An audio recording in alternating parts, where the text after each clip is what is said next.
Welcome to Morning Brief. I'm Julie Hyman. It is a big week for earnings. It's underway. Let's start off and dive right into it with a check-in on what's going on in the futures this morning. We had Meta, Microsoft, and Tesla after the close yesterday. We have a number of big companies coming out this morning. And as you look at how it's playing out, Dow futures indicating a very slightly higher open. S&P futures looking to come back with the gains here, looking to gain about 0.25%. NASDAQ futures just pointing to a gain of about 0.1%. And even as we see money go into stocks, we are continuing to see the just blockbuster trading in gold as well. So we wanted to highlight that. Gold pressing higher once again, now above $5,500 an ounce as we continue to see concern about what's going on around the globe, what central banks are doing, including here with the Federal Reserve, concern about fiscal spending, and amidst all of that, continued buying of gold. But putting that aside for a moment, we got to dive into what's going on with big cap tech because Meta, Microsoft, and Tesla rolled out even bigger spending than anticipated as they reported earnings. Microsoft, though, is the odd man out in terms of stock reaction. And joining me now, tech editor Dan Howley and senior autos reporter Pras Subramanian. Dan, I want to start with you because we do have one of these things is not like the other sort of situation here this morning. Meta is spending a lot. Microsoft is spending a lot, but investors are reacting a lot more positively to Meta's numbers. Yeah, especially right after the announcement. I mean, we saw Microsoft drop as much as 7% right away, while Meta kind of started picking up steam. I think, as the earnings call went on, Microsoft's losses kind of paired the losses there. But I think a lot of it had to do with the spending and cloud growth. I think the street was looking for more cloud growth. They slowed slightly quarter over quarter. Year over year, though, they continued to improve. They saw commercial bookings increase 200+%. But, it's the spending here, I think, is the big issue. And, Microsoft is capacity constrained. So, it's either you spend and you don't get to reap the rewards of that spend, or you don't and you perpetually have a backlog. Speaking which backlog or remaining performance obligations crossed the $600 billion mark. So those are basically contracts that Microsoft has signed. They haven't quite delivered on yet, and so they haven't seen the revenue for that, but that's all forward-looking. 45% of that is coming from OpenAI. The remaining 55 comes from the likes of Anthropic as well as other customers. But, they spoke on the phone about how they continue this build-out of their AI data centers, how they're seeing it kind of percolate across their business. And I think, the big kind of takeaway here is that it's kind of what have you done for me lately with Microsoft, where it's, they beat on the top and bottom line, they beat on all the key metrics, but maybe they didn't beat enough for the street. Yeah, and contrast that with Meta, which is so interesting because Meta is not only a contrast with Microsoft, Meta is a contrast with the last time it reported when it talked about big spending plans and the stock dropped. This time, its spending plans once again blowing away expectations, but the stock is higher. Yeah, I mean, spending is through the roof. It's bonkers how much this company is going to spend, 100 billion plus in 2026, fiscal 2026. And so, they basically said in the prior quarter, we're going to see meaningful growth when it comes to spending. And they certainly delivered on that. They spent 72 billion in the last year. And so that's a pretty huge jump, nearly doubling what they had spent in 2025. And yet, the street reacted positively to this. It seemed to be, Meta's been a laggard. Microsoft's been a laggard too.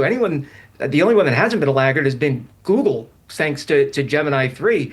But I think part of the message here with Meta was kind of this AI reset that they've been undergoing. They fell short with their Llama 4 behemoth, just delayed, I guess, forever now. We haven't heard much about that yet. It was supposed to come out in April. No sign of that.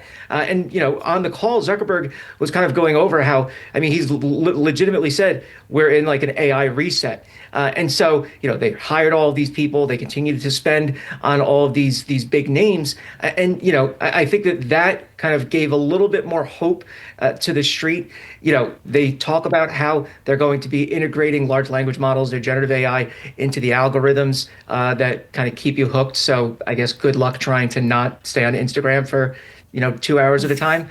And they're integrating it in ads, something that they've been doing. But it does seem as though the reaction just kind of flipped from the prior quarter, despite the just coming out with the numbers saying that they're spending as much.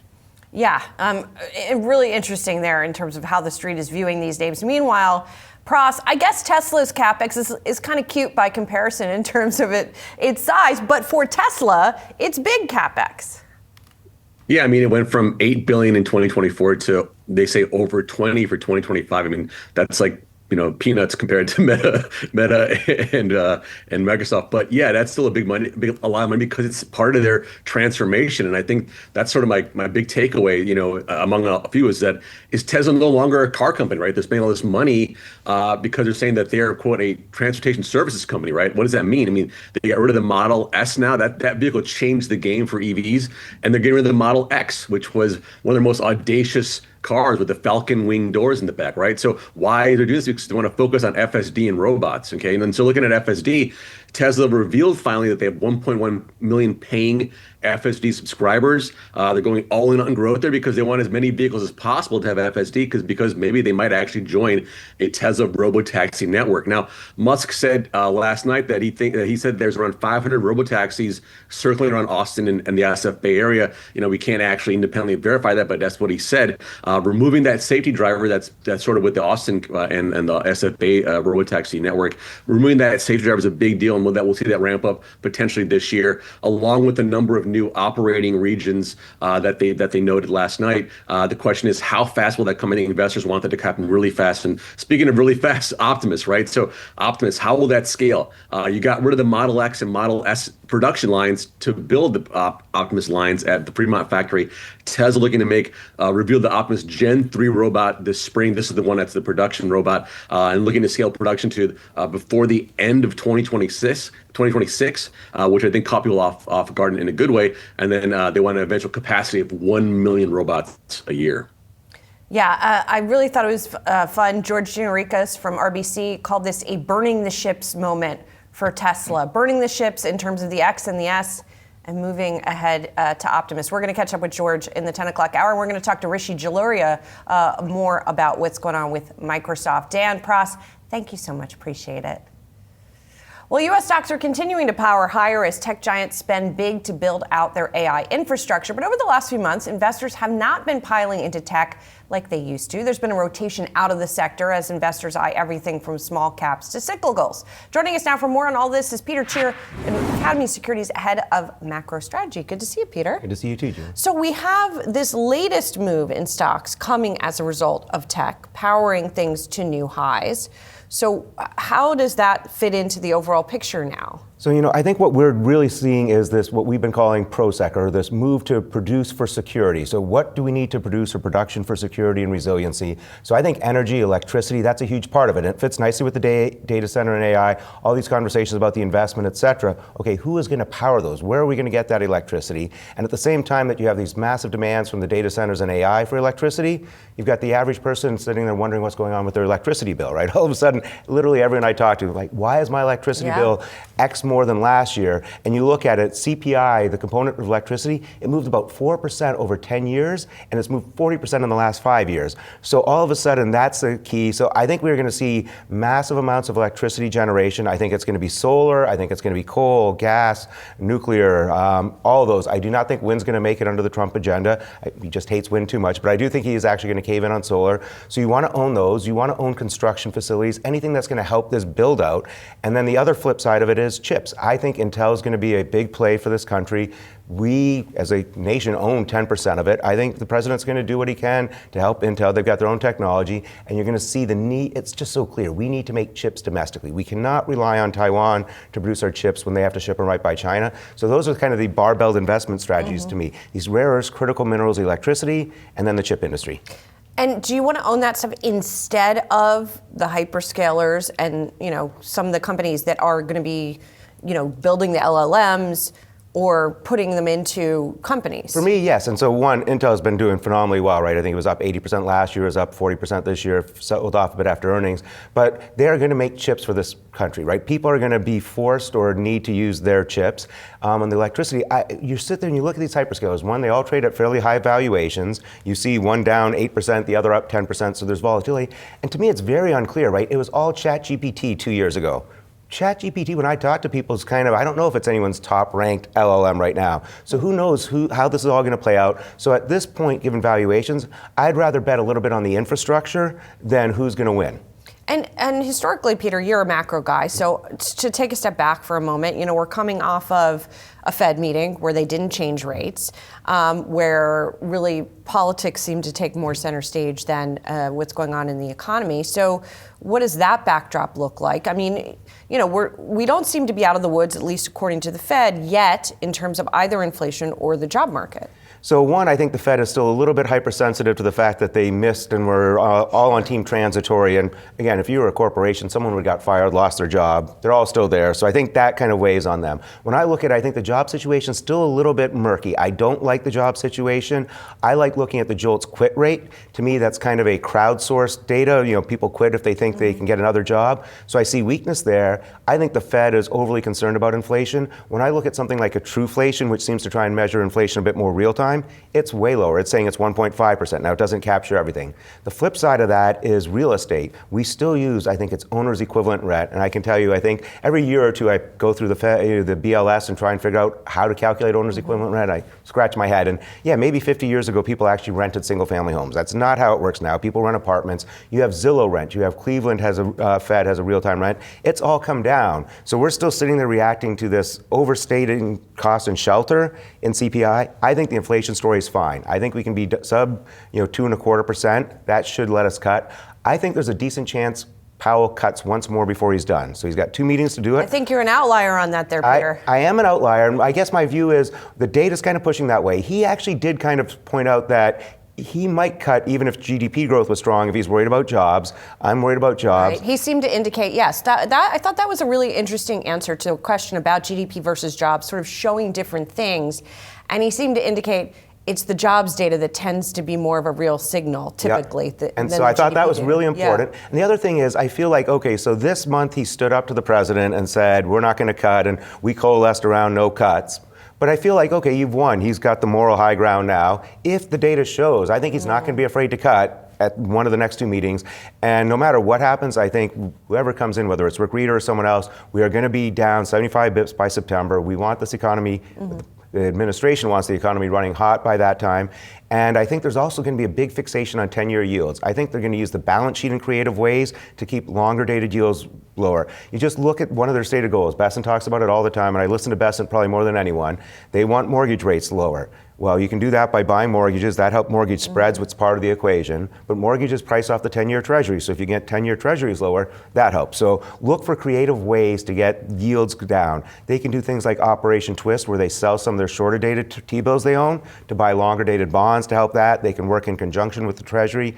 And that's the other thing. I think, everyone's been so fixated on, the Fed independence. I think we're missing that you can have a lot of cooperation between the admin, the Treasury, and the Fed, and it's still independent, but cooperation is a good thing. We've seen it in times of stress. We saw it during COVID. Right, but but the two times you mentioned are times of emergency. Yes, but and for all three of them to coordinate, they have to be on the same page about that level of stimulus being necessary. And I think you will see that as the new Fed chair takes over. Again, some of these things, that's so wonky. We all treat like this neutral rate as though it's some exact science. And I think even Yellen was once quoted saying it could be anywhere from 1% to 5%. Right. So there's a wide range. I think Moran's done a good job kind of attacking, saying the neutral rate's lower than we believe. So to me, 75 bips, again, I don't think we're going to get anything like President Trump wants. We're not going to be 1% Fed funds, but we can get to 2.875%, which would be 75 bips from here. I think pretty easily and justifiable.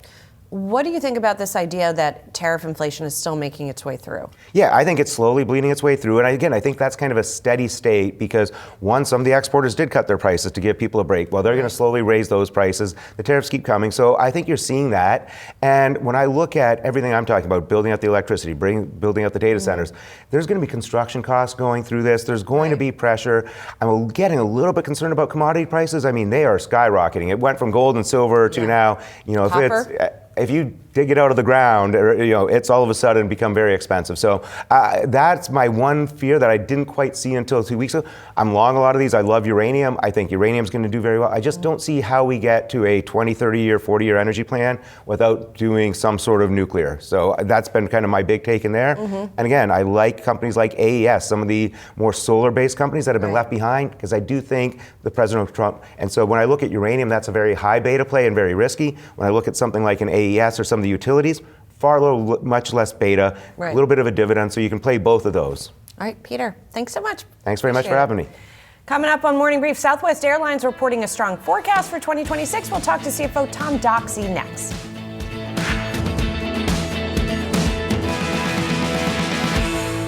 Southwest Airlines issuing a strong full-year outlook, getting a boost from new initiatives, including assigned seating and fees for checked bags. Joining me now, Tom Doxey, Southwest Airlines CFO. Tom, it's good to see you. Good to see you again, Julie. So I saw one analyst praising this outlook, not just that it beat estimates, but also that it was sort of a clear outlook for the year. And I'm curious what gave Southwest the confidence to issue this outlook, sort of what went into it. Well, we've simplified things, I think, for the investor community, where we've gone with a simple earnings per share metric. We've done that for the quarter, and we've done that for the year. 2025 was really a foundational year for us.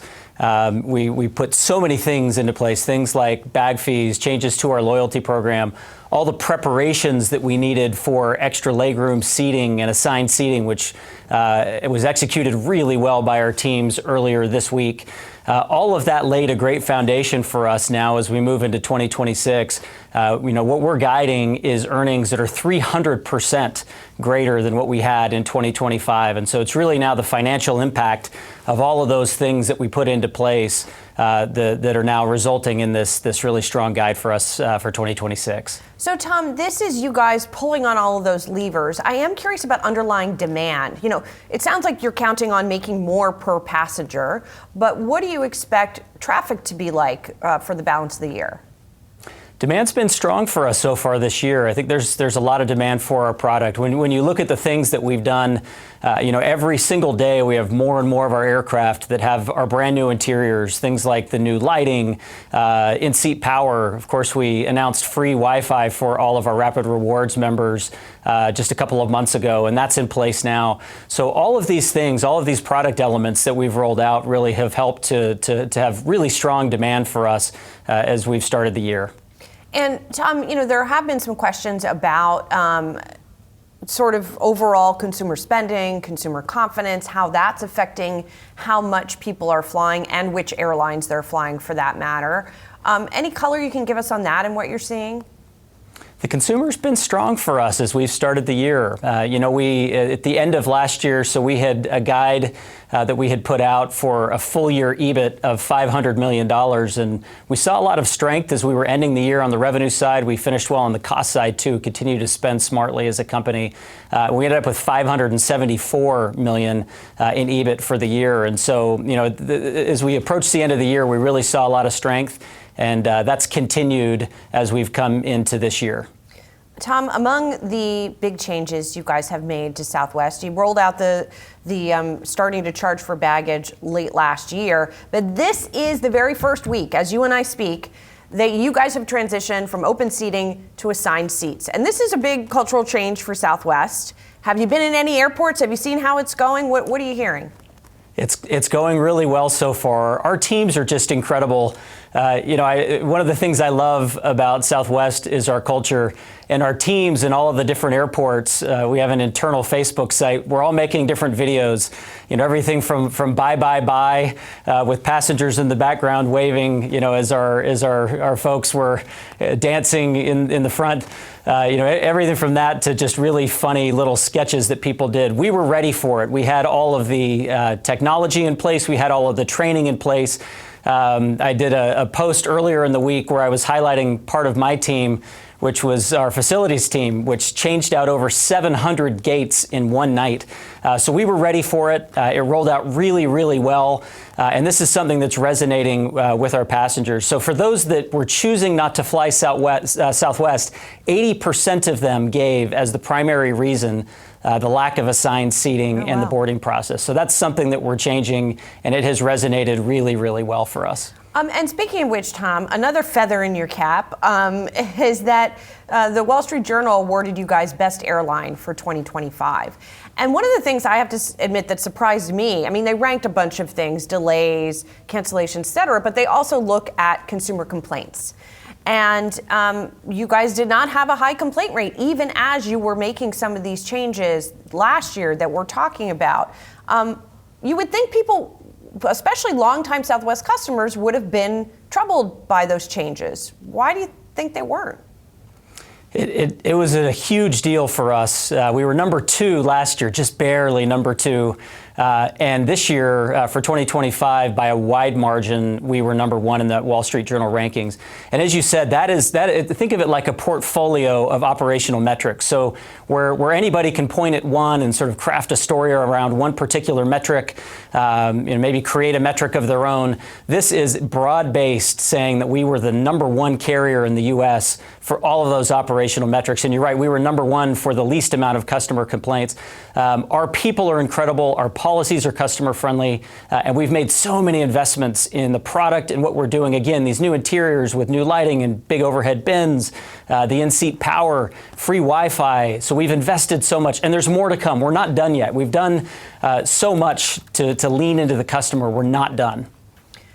Lastly, Tom, I got to ask you about this winter storm here. I know Dallas was certainly affected by ice and snow. We got walloped here in the Northeast. What can you tell us about the effect that had on operations?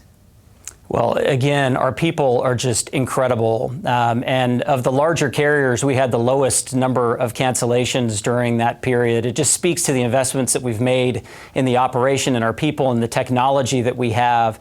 That was likely about a $30 to $40 million impact to us. And as we said in our materials that we released, that is included in all of the guidance that we've given. Storms happen. That's part of being an airline, is being able to operate well during those storms. And I couldn't be prouder of our people for the way that they executed. Tom, great to see you. Thanks a lot. Thanks, Julie. Take care. Coming up on Yahoo Finance, opening bid with our executive editor, Brian Sazzi. He's with us now. Saz, what's coming up? Julie, you flying Southwest? You're still taking that private TV anchor plane? Yeah, right. See, listen, I fly out of Newark. Southwest sadly doesn't have I don't know if they have any flights out of Newark.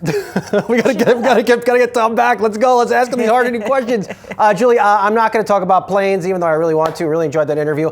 I'm all in on tech. We got Meta, Tesla, humanoid robots, CapEx, outlooks for 2026. We're fired up, Julie. We got a lot going on here. You're always fired up, Sal. Always fired up. That is one thing I just live in a state of fired up. I can rely. Just one big flame over my head. That does it for Morning Brief. Watch the coming immolation on opening bid.